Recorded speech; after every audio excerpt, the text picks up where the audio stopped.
Namo Narayanaya. We are reading today chapter 13, Dhritarashtra quits home. Sri Sutta Goswami said, while traveling on a pilgrimage, Vidura received knowledge of the destination of the self from the great sage Maitreya and then returned to Hastinapura. He became as well versed in the subject as he desired. After asking various questions and becoming established in the transcendental loving service of Lord Krishna, Vidura retired from putting questions to Maitreya Muni. When they saw Vidura return to the palace, all the inhabitants, including wives and children, all hurried to him with delight. It so appeared that they had regained their consciousness after a long period. With great delight they all approached him, as if life had returned to their bodies. They exchanged obeisances and welcomed each other with embraces. Due to anxieties and long separation, they all cried out of affection. King Yudhishthira then arranged to offer sitting accommodations and a reception. After Vidura ate sumptuously and took sufficient rest, he was comfortably seated. Then the king began to speak to him, and all who were present there listened. Maharaja, Yudhishthira said, "My uncle, do you remember how you always protected us, along with our mother, from all sorts of calamities? Your partiality, like the wings of a bird, saved us from poisoning and arson. While traveling on the surface of the earth, how did you maintain your livelihood? At which holy places and pilgrimage sites did you render service?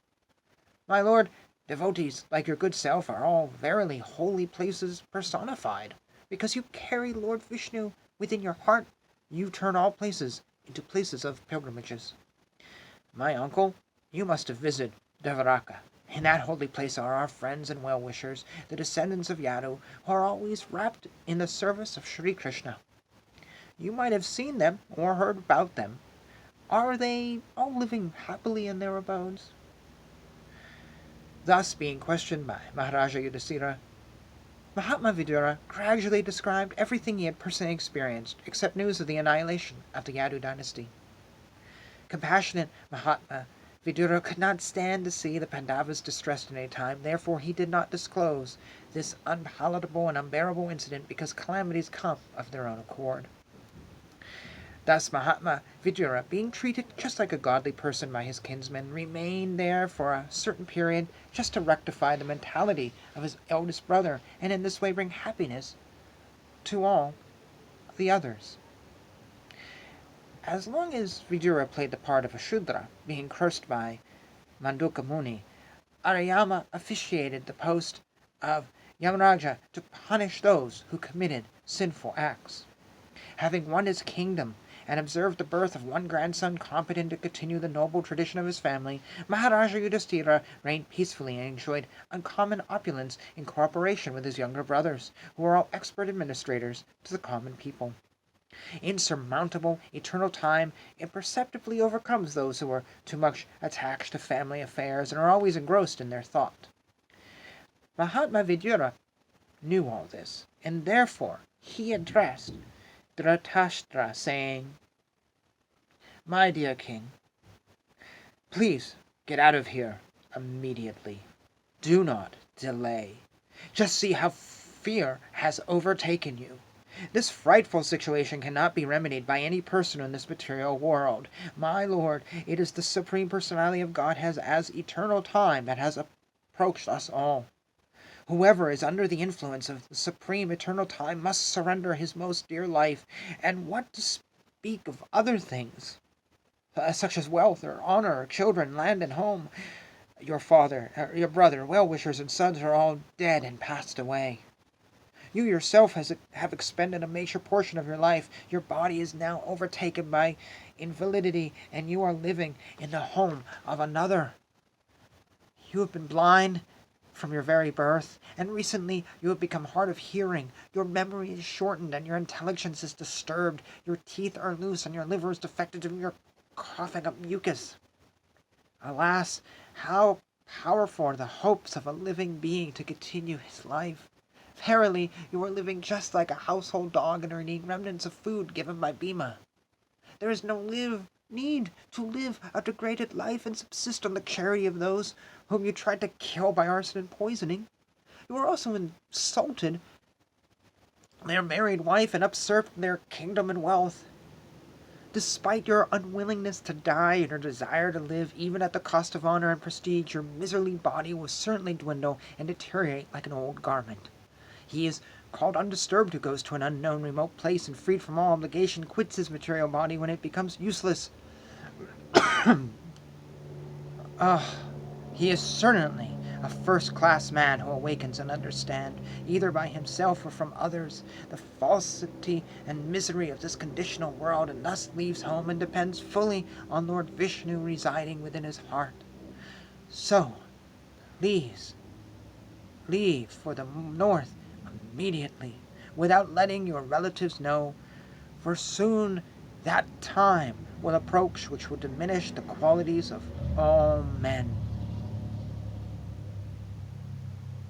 Thus, Maharaja Dhritarashtra, the scion of the family of Ajamita, firmly convinced by the introspective knowledge, broke at once the strong network of filial affection by his resolute determination. Thus he immediately left home to set out on the path of liberation, as directed by his younger brother, Vidra. The gentle and chaste Gandhari, who was the daughter of King Subala of Kanadar, or Gandhara, followed her husband, seeing that he was going to the Himalaya mountains, which are the delight of those who have accepted the staff of the renounced order, like fighters who have accepted a good lashing from the enemy. Maharaja Yudhishthira, whose enemy was never born, performed his daily morning duties by praying, offering fire sacrifice to the sun god, and offering obeisances, grains, cows, land, and gold to the brahmanas. He then entered the palace to pay respects to the elderly. However, he could not find his uncles or aunt, the daughter of King Subala. Maharaja Yudhishthira, full of anxiety, turned to Sanjaya, who was sitting there, and asked, "Oh, Sanjaya, where is our uncle, who is old and blind? Where is my well-wisher, Uncle Vidura, and Mother Gandhari, who is very affected due to all her son's demise? My uncle, Dhritarashtra, was also very mortified due to the death of all his sons and grandsons. Undoubtedly, I am very grateful. Did he therefore take my offences very seriously, and, along with his wife, drown himself in the Ganges? When my father Pandu fell down and we were all small children, these two uncles gave us protection from all kinds of calamities. They were our good well-wishers. Alas, where have they gone from here?" We will actually pause here.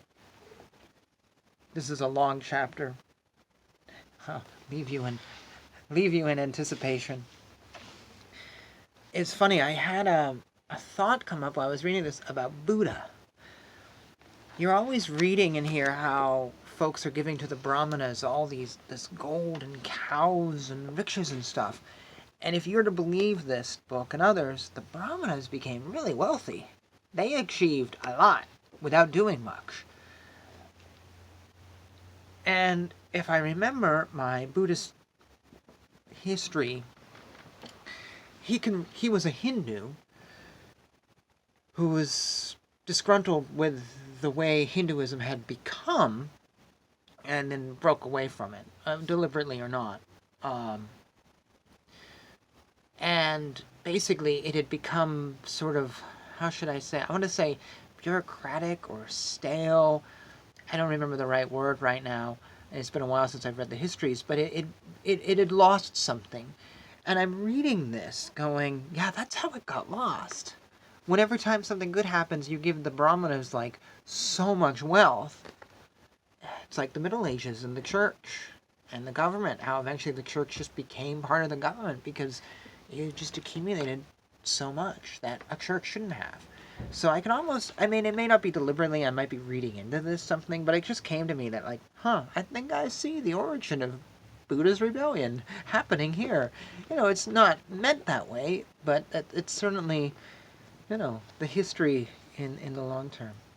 I might be wrong about this, might be reading incorrectly. I just feel like these brahmanas were being given a lot of stuff. So you can comment about this down below, and I'd love to see your comment. With that, thanks for watching. Hare Krishna, Krishna Krishna, Hare Hare, Hare Rama, Rama Rama, Hare Hare.